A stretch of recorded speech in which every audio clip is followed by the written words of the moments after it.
Hello friends, welcome back to media talks. நான் உங்கள் மௌனிகா. நம்மளோட சுவாமி ப்ரோ இன்றைக்கி ரொம்பவே ஹேண்ட்ஸமாக இருந்தாருங்க. ஸோ அந்த ஒரு லுக்கில் ரொம்ப நாள் கழித்து இந்த லுக்கில் நம்ம பார்க்குறோன்னு நினைக்கிறேன். ஸோ ரொம்ப அழகாக இருந்தார்ல. ப்ளூ கலர் ஷர்ட் ஃபார்மல் லுக்கில் வேலை தெரிகிறதுக்காக போகிறாரு. செமையாக இருந்தார். இன்றைக்கி டைலாகுமே என்னடா டைலாக் நாளுக்கு நாள் அப்படியே அவ்வளோ சூப்பராக இருக்கே அப்படிங்கிற மாதிரி என்ஜாய் பண்ண வைக்கிறாங்க. நம்ம காவேரி பார்த்திங்கன்னா ஃபீல் பண்ணுறாங்க, ஐயோ ஒரு பிஸ்னஸ் பண்ணிகிட்டு இருந்தார், நமக்காக வேலைக்கு போகிறாரு அப்படிங்கிறது அவங்க மூஞ்சி நல்லாவே தெரிஞ்சிச்சு. பட் இருந்தாலும் அதை திருப்பி சொல்லக்கூடாது அப்படிங்கிறதுக்காக அதை சமாளிச்சுட்டு விஜய் கிட்ட பேசுகிற மாதிரி காமிச்சிருந்தாங்க. எப்படி இருக்கீங்க அப்படின்னு கேட்கும்போது செமையாக இருக்கீங்க அப்படின்னு சொல்லி நம்ம காவேரி சொல்லுவாங்க. அப்போ நிறைய பேர் சைட் அடிப்பாங்க தானே அப்படிங்கும்போது, சைட்டுக்கெல்லாம் பிரச்சனை இல்லை, எங்கே சுற்றினாலும் கரெக்டாக நீங்கள் எங்ககிட்ட தானே வருவீங்க அப்படின்னு சொல்லிட்டு அந்த டைலாக்ஸ் எல்லாமே அவ்வளோ சூப்பராக இருந்துச்சுங்க. ஃபைனலாக நம்ம விஜய்மே இன்டர்வியூ போகிறாரு. அங்கே பார்த்தீங்கன்னா இவங்களோட விஜய் கன்ஸ்ட்ரக்ஷன் தான் உங்களுக்கு காம்படிட்டர் அப்படிங்கிறதும், இதுக்கு மேலே உங்களுக்கு பொசிஷன் கொடுக்குறதா இருந்தால் எனக்கு மேலே பொசிஷன் தான் கொடுக்க முடியும், செட் ஆகாது, ஓவர் குவாலிஃபைட் அப்படிங்கிற மாதிரி சொல்லி திருப்பி அனுப்பிச்சிட்டாங்க.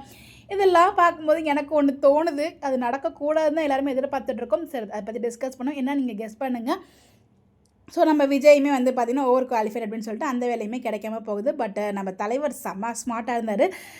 எதில் போகிறீங்கன்னு கேட்கும்போது ஆட்டோ அப்படின்னு சொல்லும்போது, ஐயோ முடி கலைஞ்சிடுமே அப்படின்னு சொல்லிட்டு நம்ம காவேரி ஒரு ரீசன் சொல்லுவாங்க பாருங்கள். இதெல்லாம் ஒரு ரீசனாக தலை சீவிக்க வேண்டியதான் சீப்படுத்து அப்படின்ட்டு நம்ம விஜயுமே சொல்லுவார். ஃபைனலாக நம்ம காவேரி விஜய் ஆட்டோவில் போகிறத பார்த்து ரொம்பவே ஃபீல் பண்ணுவாங்க.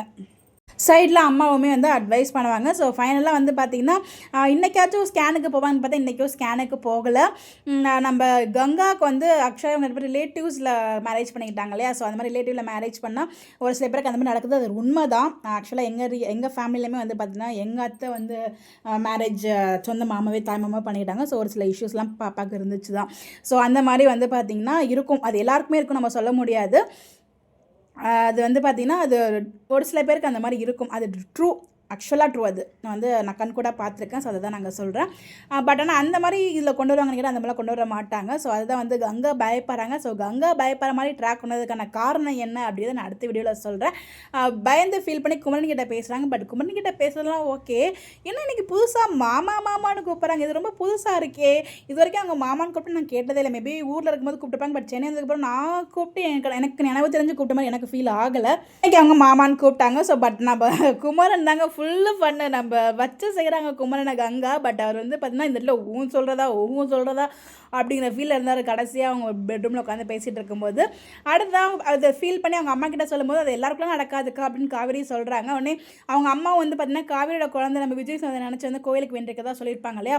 அம்மா கூட நமக்காக வேண்டல, காவேரி தான் முக்கியம் அப்படிங்கிற மாதிரி நினைக்கிறாங்களேன்னு சொல்லி அந்த ஒரு கோவத்தை தான் பார்த்தீங்கன்னா குமரன் கிட்ட காமிச்சிட்டு இருப்பாங்க. பட் குமரன் அது ரொம்ப ஃபன்னியாக எடுத்துகிட்டு போவார்.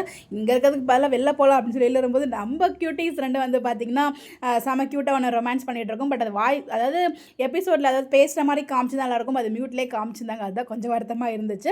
பட் எனிவேஸ் ரொம்பவே நல்லா ஃபன்னாக போச்சு கடைசியாக. பட் இந்த இடத்துல கங்கா அதுக்கு ஏதோ பிரச்சனை இருக்குமோ அப்படிங்கிற மாதிரி காமிக்காங்க. பட் அப்போல்லாம் எதுவுமே இருக்காதுங்க. அப்கமிங்கில் பார்ப்போம். உங்களுடைய கருத்துக்கள் மறக்காமல் கமெண்ட்டில் ஷேர் பண்ணுங்கள். இந்த மாதிரி அப்டேட் தெரிஞ்சுக்கோ நம்மளோட சேனலை ஃபாலோ பண்ணிக்கோங்க. Bye bye. நீங்கள் எபிசோட் பார்த்தீங்களா, நீங்கள் என்ன ஃபீல் பண்ணீங்க அப்படிங்கிறத மறக்காமல் கமெண்ட்டில் ஷேர் பண்ணுங்கள். Bye bye.